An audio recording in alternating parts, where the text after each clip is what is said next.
വിശാലിനിയുടെ ഇന്നത്തെ എപ്പിസോഡിൽ ശാരദാമ്മയുടെ വീട്ടുമുറ്റത്ത് തന്നെ നിൽക്കുകയാണ് വിഷ്ണു. അന്നേരം അവിടേക്ക് എത്തുകയാണ് രാജീവ്. ബൈക്കിൽ നിന്നിറങ്ങിയ രാജീവ് വിഷ്ണുവിനോട് ചോദിക്കുകയാണ്, എന്താടാ നീ ഇവിടെ നിൽക്കുന്നത്? ഇടറിയ ശബ്ദത്തിൽ വിഷ്ണു പറയുകയാണ്, രാജീവ് സാറ്, എനിക്കൊരു കാര്യം എന്ന് പറഞ്ഞു തീരുന്നതിന് മുമ്പ് രാജീവ് വിഷ്ണുവിനെ അടിക്കുകയാണ്. ദേഷ്യപ്പെട്ട് രാജീവ് പറയുകയാണ്, നീ ഒരു പുല്ലും പറയണ്ടടാ, ഇപ്പൊ ഇറങ്ങിപ്പോയിക്കോളണം ഈ മുറ്റത്ത് നിന്നും. മേലാൽ നീ ഈ മുറ്റത്ത് കയറി പോകരുത്. വിഷ്ണു പറയുകയാണ്, സാർ, എനിക്ക് പറയാനുള്ളത് കേട്ടിട്ട് സാർ എന്നെ തല്ലിക്കോ. സത്യത്തിൽ ഇന്നലെ ഞാനിവിടെ വന്നത് എന്തിനാണെന്ന് വെച്ചാൽ എന്ന് വിഷ്ണു പറഞ്ഞു തീരുന്നതിന് മുമ്പേ വീണ്ടും വിഷ്ണുവിനെ അടിക്കുകയാണ് രാജീവ്. വീണ്ടും ദേഷ്യപ്പെട്ട് രാജീവ് പറയുകയാണ്, മതിവിവരദോഷി, നിന്നെ തല്ലാനുള്ള അല്ല കൊല്ലാനുള്ള ദേഷ്യമാണ് എനിക്കിപ്പോൾ നിന്നോട് ഉള്ളത്. പക്ഷെ അതുകൊണ്ട് ആ സാധു പെണ്ണിന്റെ മുടങ്ങിപ്പോയ വിവാഹം നടക്കുമോ? ഇല്ല. ഈ വീട്ടിലെ 4 പെണ്ണുങ്ങളുടെ മാനം തിരിച്ചു കിട്ടുമോ? ഇല്ല. അധിക്ഷേപിച്ചവരുടെയും പരിഹസിച്ചവരുടെയും മനസ്സിലെ മുറിവ് ഉണങ്ങുമോ? ഇല്ല. ഇവിടെ കയറി ചവിട്ടിയരച്ച് നശിപ്പിച്ചത് കുറെ മനുഷ്യജീവങ്ങളെയാണ്, അവൻ പിടിച്ച മനുഷ്യജീവങ്ങളെ എന്നൊക്കെ ഉച്ചത്തിൽ പറയുകയാണ് രാജീവ്. വിഷ്ണു പറയുകയാണ്, അറിയാം സാർ, പക്ഷേ മനഃപൂർവ്വമല്ല ഞാൻ എന്ന് പറയുമ്പോൾ വീണ്ടും ദേഷ്യപ്പെട്ട് രാജീവ് വിഷ്ണുവിന്റെ ഷർട്ടിന് കുത്തിപ്പിടിച്ച് പുറത്തേക്ക് തള്ളുകയാണ്. താഴെ വീണ വിഷ്ണു എഴുന്നേൽക്കുന്ന സമയത്ത് തന്നെ അവിടേക്ക് എത്തുകയാണ് ദാസനും കമലനും.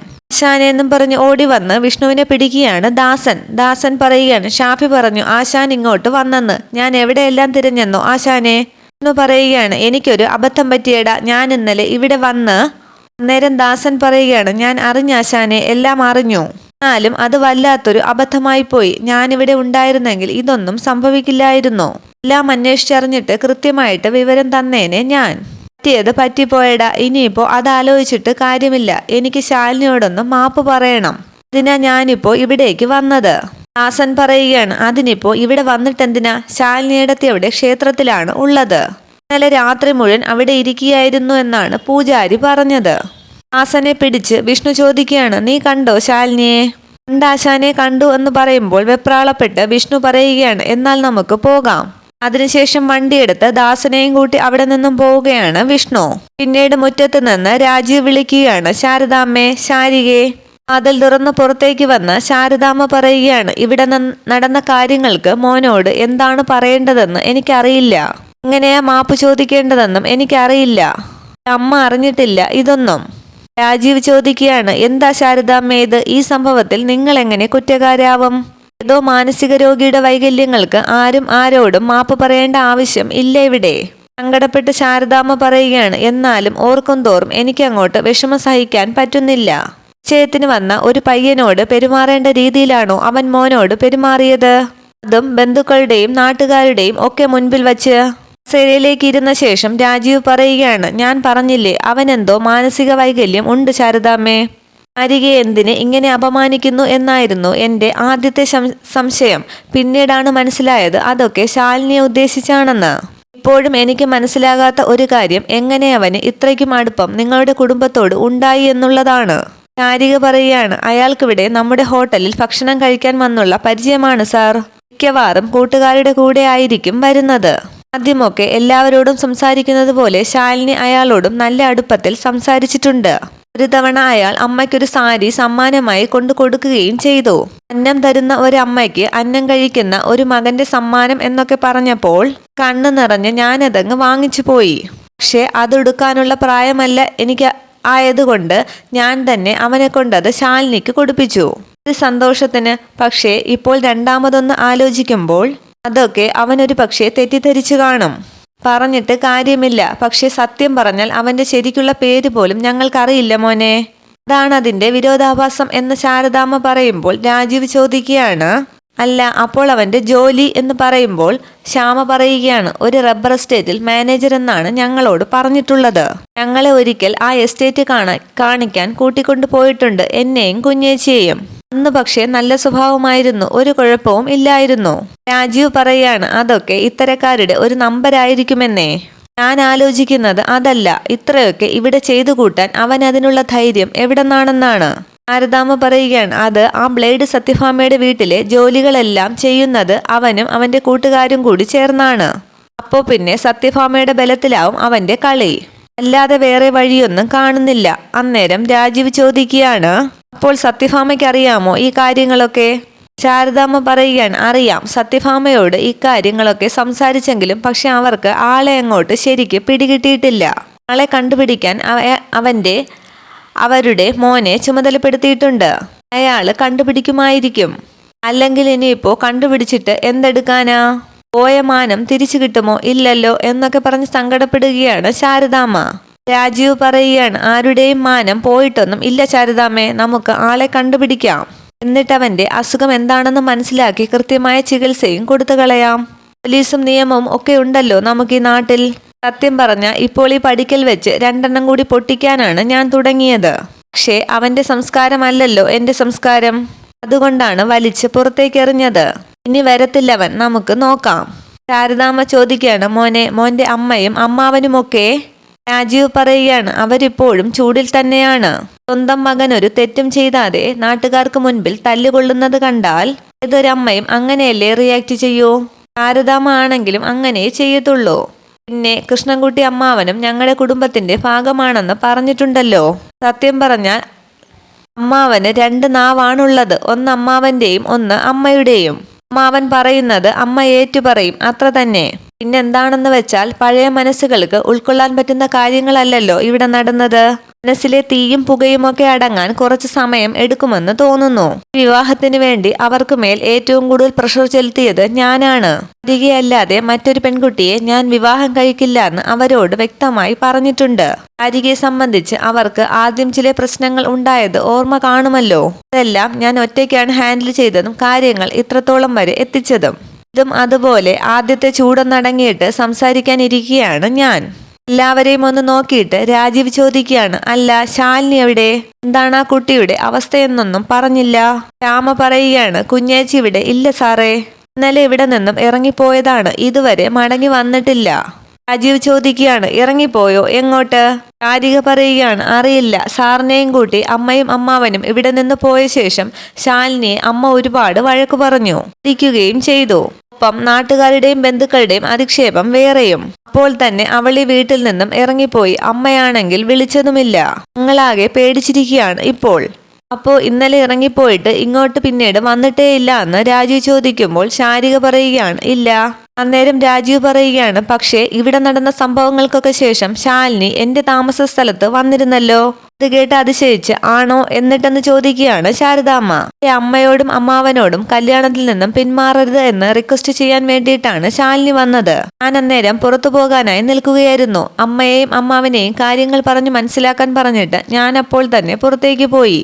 പിന്നീട് അവിടെ എന്താ സംഭവിച്ചതെന്ന് എനിക്കറിയില്ല. ഞാൻ ചോദിക്കാനും പോയില്ല. രാജീവ് പറയുകയാണ്, ഇതൊക്കെ കേൾക്കുമ്പോൾ സത്യം പറഞ്ഞാൽ എനിക്കും ഒരു ഭയമുണ്ട് ഉള്ളിൽ.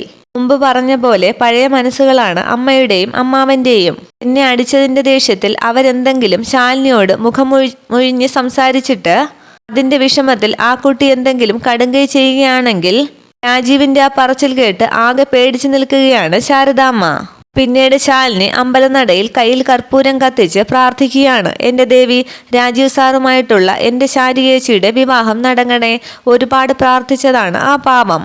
ഇതിനു വേണ്ടി പകരം എന്റെ ജീവൻ വേണമെങ്കിൽ നീ എടുത്തോ. ശാരികേച്ചിക്ക് വേണ്ടി എന്റെ ജീവനും ജീവിതവും നൽകാൻ ഞാൻ തയ്യാറാണ്. അന്നേരം ആ അമ്പലത്തിലേക്ക് തന്നെ എത്തുകയാണ് സുസ്മിത. ശാരികേച്ചിയുടെ ജീവിതത്തിനു വേണ്ടി ഈ കർപ്പൂരം പോലെ ഉരുകിത്തീരാൻ ഞാൻ തയ്യാറാണ് എന്ന് പറഞ്ഞ് പ്രാർത്ഥിക്കുകയാണ് ശാലിനി. അതേ സമയത്ത് തന്നെ അവിടേക്ക് എത്തുകയാണ് ദാസനും വിഷ്ണുവും.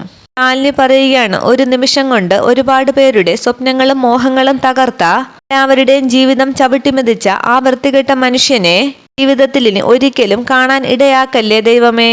കയ്യിൽ കത്തിച്ചു വെച്ച് കർപ്പൂരവുമായി നിൽക്കുന്ന ശാലിനിയെ കണ്ട് വിഷ്ണു ശാലിനി എന്ന് വിളിക്കുകയാണ്. വിഷ്ണുവിനെ കണ്ട് ദേഷ്യപ്പെട്ട് ഒഴിഞ്ഞുമാറി ശാലിനി പോകുമ്പോൾ വീണ്ടും ശാലിനിയുടെ പുറകെ ചെന്ന് വിളിക്കുകയാണ് വിഷ്ണു. ശാലിനിയുടെ അടുത്തേക്ക് ചെന്ന് വിഷ്ണു പറയുകയാണ്, ശാലിനി എനിക്കല്പം സംസാരിക്കാൻ എന്ന് പറഞ്ഞു തീരുന്നതിന് മുമ്പേ കൈ ചൂണ്ടി ശാലിനി അലറുകയാണ്, പോ ദൂരെ പോകാൻ. അന്നേരം ശാലിനിയെയും വിഷ്ണുവിനെയും ശ്രദ്ധിക്കുകയാണ് ചുറ്റും നിന്ന ആൾക്കാരൊക്കെ. വീണ്ടും ശാലിനി മുന്നോട്ട് നടക്കുമ്പോൾ വിഷ്ണു പറയുകയാണ്, ശാലിനി, ഞാൻ പറയുന്നതൊന്ന്. വിഷ്ണുവിന്റെ മുഖത്ത് നോക്കാതെ പിന്നോട്ട് നടന്ന് വീണ്ടും കൈ ചൂട്ടി ശാലിനി പറയുകയാണ്, പോകാനാണ് പറഞ്ഞത്. എന്റെ മുഖം ഒരിക്കലും എന്റെ മുൻപിൽ ഇനി കാണരുതെന്ന് ദൈവത്തോട് ഭിക്ഷ ചോദിച്ചതേയുള്ളൂ ഞാനിപ്പോൾ. എൻ്റെ ജീവിതത്തിലെ ശാന്തിയും സമാധാനവും ഒക്കെ തല്ലിക്കെടുത്താൻ താൻ എന്തിനാണ് പിന്നെയും പിന്നെയും എൻ്റെ മുൻപിലേക്ക് കയറി വരുന്നത്? തൊഴുതുമടങ്ങുന്ന സുസ്മിത അന്നേരം ഈ രംഗങ്ങളൊക്കെ കാണുകയാണ്. വീണ്ടും വിഷ്ണു ശാലിനി എന്ന് വിളിക്കുമ്പോൾ ശാലിനി പറയുകയാണ്, വരരുത്, മേലാൽ താൻ എൻ്റെ മുൻപിൽ വരരുത്. സങ്കടത്തോടുകൂടി വിഷ്ണു പറയുകയാണ്, ശാലിനി, ഞാൻ ചെയ്തത് തെറ്റാണ്, അതിന് ഞാൻ തന്നോട് മാപ്പ് ചോദിക്കുന്നു. വീണ്ടും അലറുകയാണ് ശാലിനി. ആര് പറഞ്ഞു തെറ്റ് ചെയ്തത് ഞാനാണ്? തന്നോട് അടുപ്പം കാണിച്ചത്, അടുപ്പത്തോടെ സംസാരിച്ചത്, മനുഷ്യത്വത്തിന്റെ പേരിൽ ഓരോരോ സഹായങ്ങൾ ചോദിച്ചത് തെറ്റായി പോയി. ഞാൻ തെറ്റ് ചെയ്തു, കുറ്റക്കാരിയായി. അതിനുത്തരവാദി ഞാൻ മാത്രമാണ് എന്ന് പറഞ്ഞ് തലതല്ലി കരയുകയാണ് ശാലിനി. അന്നേരം അവിടേക്ക് എത്തുകയാണ് ശാരികയും. വീണ്ടും ശാലിനിയുടെ അടുത്തേക്ക് വന്ന് വിഷ്ണു പറയുകയാണ്, സോറി ശാലിനി, ഞാൻ എന്ന് പറയുമ്പോൾ വീണ്ടും ശാലിനി പറയുകയാണ്, നിർത്ത്. സോറി അല്ലേ? താൻ കാണിച്ചു കൂട്ടിയ കോപ്രായങ്ങൾക്കൊക്കെ ന്യായീകരണമാണല്ലോ ഈ സോറി. ഒറ്റ വാക്ക്, പക്ഷേ ഒറ്റ നിമിഷം കൊണ്ട് താൻ എന്തൊക്കെയാണ് തല്ലി തകർത്തതെന്ന് അറിയാമോ തനിക്ക്? നിമിഷം വരെ സന്തോഷം കൊണ്ട് നിറഞ്ഞു നിൽക്കുകയായിരുന്നു നമ്മുടെ ആ കൊച്ചു വീട്. ശാരികേച്ചിക്ക് മനസ്സിന് ഇഷ്ടപ്പെട്ട ഒരാളുമായി വിവാഹ നിശ്ചയം. ായിരുന്നു അച്ഛൻ പോലും തുണയ്ക്കില്ലാത്ത നമ്മുടെ വീട് നേടുന്ന ആദ്യത്തെ വിജയം. പക്ഷേ ഒരു മതയാനെ പോലെ കയറി വന്ന് താൻ അതെല്ലാം തല്ലി തകർത്തു. അതോടെ തീർന്നു എല്ലാം. ഇനി തന്നോട് എനിക്ക് ഒറ്റ ചോദ്യമേ ചോദിക്കാനുള്ളൂ. തനിക്ക് എൻ്റെ ശാരികേച്ചിയുടെ മുടങ്ങിപ്പോയ കല്യാണം നടത്താൻ പറ്റുമോ? എന്നിട്ട് മതി തൻ്റെ ഈ സോറിയൊക്കെ. ഇതൊക്കെ കണ്ട് സന്തോഷിച്ച് സുസ്മിത കരുതുകയാണ്, അത് മുടങ്ങിയോ? അടിപൊളി. വീണ്ടും അലറുകയാണ് ശാലിനി. തീർന്നില്ല, എന്നിട്ടും തീർന്നില്ല തൻ്റെ ഈ സോറിയുടെ കഥ. രാജീവ് സാറിനും കുടുംബത്തിൻ്റെയും മനസ്സിലുണ്ടായ മുറിവുകളൊക്കെ ഉണക്കാൻ പറ്റുമോ തൻ്റെ ഈ സോറിക്ക്? സമൂഹത്തിന് മുൻപിൽ അവർക്കുണ്ടായ നാണക്കേടിന് പരിഹാരമാകുമോ തൻ്റെ ഈ സോറി? എടോ, തലേന്നുകൂടി എനിക്ക് ഭക്ഷണം വാരിത്തന്ന ആളാണ് എൻ്റെ അമ്മ. അമ്മയാണ് എന്നെ മുഖത്തടിച്ച് ഇറക്കി വിട്ടത്. മുറിഞ്ഞുപോയ ആ ബന്ധവും വിശ്വാസവും തിരിച്ചു പിടിക്കാൻ പറ്റുമോ തൻ്റെ ഈ സോറി കൊണ്ട്? ഇതിനൊക്കെ അപ്പുറത്ത് താൻ നാട്ടുകാരുടെ മുൻപിൽ വലിച്ചു കീറിയ എൻ്റെ അഭിമാനം. ഒന്നിച്ച് നമ്മൾ നാഗർകോവിലേക്ക് യാത്ര പോയെന്നും ഒന്നിച്ച് ഒരു ദിവസം ഒരു രാത്രി ഒരു ഹോട്ടൽ മുറിയിൽ തങ്ങിയെന്നുമൊക്കെ താൻ വലിച്ചു കൂവിയില്ലേ? അതെങ്ങനെ വ്യാഖ്യാനിച്ചിട്ടുണ്ടാവും എന്നറിയുമോ തനിക്ക്? എല്ലാവരുടെയും മുമ്പിൽ നഷ്ടപ്പെട്ടു പോയ എൻ്റെ അന്തസ്സും അഭിമാനവും തിരിച്ചു പിടിച്ച് തരാൻ പറ്റുമോ തൻ്റെ ഈ സോറിക്ക്? പറ്റുമോടോ, പറ്റുമോ? എന്തു ന്യായീകരണമാണ് തനിക്ക് പറയാൻ പറ്റുന്നത് താൻ ഈ കാണിച്ച തോന്നിയാസത്തിനൊക്കെ? വീണ്ടും വിഷ്ണു പറയുകയാണ്, ശാലിനി, ഞാൻ ശാലിനിയുടെ വിവാഹ നിശ്ചയമാണ് നടക്കുന്നതെന്ന് കരുതിയിട്ടാണ്. ശാലിനി പറയുകയാണ്, അത് കൊള്ളാം, എൻ്റെ വിവാഹ നിശ്ചയമാണ് നടക്കുന്നത് എന്ന് കരുതിയിട്ടോ? അല്ല, അങ്ങനെയാണെങ്കിൽ തന്നെ അത് തടയാൻ വരാൻ താൻ എൻ്റെ ആരാണ്? ഇനിയുമായി വിഷ്ണു ശാലിനിയെ നോക്കുമ്പോൾ ശാലിനി വീണ്ടും അലറുകയാണ്, പറയടോ, പറയടോ, ഞാൻ നിന്റെ ആരാണ്? ഓ, അന്ന് താൻ വിളിച്ചു പറഞ്ഞല്ലോ താൻ പ്രേമിക്കുന്ന പെണ്ണാണ് ശാലിനി എന്ന്. താൻ താലി കെട്ടാൻ പോകുന്ന പെണ്ണാണ് ഞാനെന്ന്.